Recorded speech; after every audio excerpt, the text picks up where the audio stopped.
and you say spreading this message wherever you are. Now, you are primarily known for speaking to educational groups, but you also speak to corporate and entrepreneurial groups. And I feel like at first glance, someone might not understand why an educational psychologist is speaking to an entrepreneurial groups. But what do you feel that they have to learn from you and learn from your talks? The fascinating thing is, it's really resonating with entrepreneurs.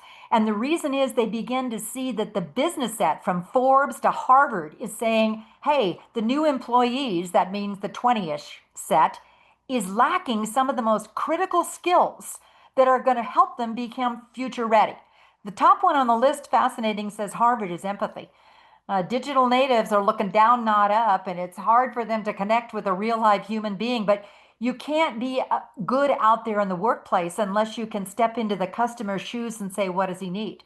The other thing is they need the grit and the perseverance to keep on going and a strength set. The fascinating thing is Gallup. George Clifton has been looking at millions of people and telling us too often what we're doing, this is in the workplace, 77% of the time is focusing in our deficits and not our strengths. We do the same with our kids. And that's why one of the most critical of the 7 strengths of thrivers is confidence. We need to be talent scouts. Look at what do our kids have that helps them thrive? What sparks them? What makes them eager? Same thing in the workplace, the entrepreneur. We know from University of Chicago that you're happiest and you're more likely to persevere when you're in a flow state of being engaged in what your strength is. Well, let's make sure that our kids know what their strengths are.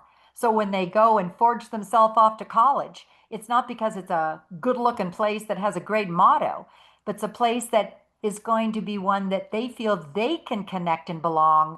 And it's a one that's going to help them develop their strengths. That's the business set, and that's helping our kids become future ready.